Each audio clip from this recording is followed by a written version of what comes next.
এতদিন পর্যন্ত পশ্চিমবঙ্গের national cadre is IPS, Paschimbanga cadre WBCS WBPS এদের কোনো কেন্দ্রীয় সরকারের ট্রেনিংয়ে কেউ যুক্ত হতেন না।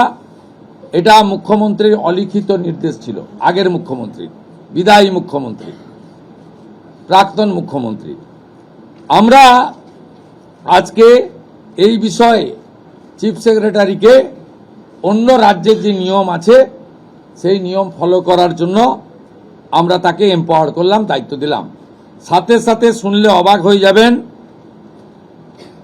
বিএনএস ভারতীয় ন্যায় সংহিতা, যা মাননীয় প্রধানমন্ত্রী নরেন্দ্র মোদীজির নেতৃত্বে কেন্দ্রীয় স্বরাষ্ট্রমন্ত্রী মাননীয় অমিত শাহজি পার্লামেন্টে দুটো কক্ষে অনেক আগে অনুমোদন করেছেন, রাষ্ট্রপতি মহোদয়ের সই হয়েছে, রুল হয়ে গেছে। আমরা আশ্চর্য হয়ে গেছি যে এখানে বিএনএস কার্যকর করা হয়নি, অর্থাৎ অত্যন্ত অবৈধভাবে সংবিধানকে বৃদ্ধাঙ্গুষ্ঠ দেখিয়ে আগের সিআরপিসি আইপিসি চলছিল। আজ থেকে বিএনএস এর যুক্ত হলো পশ্চিমবঙ্গ সংবিধান মেনে।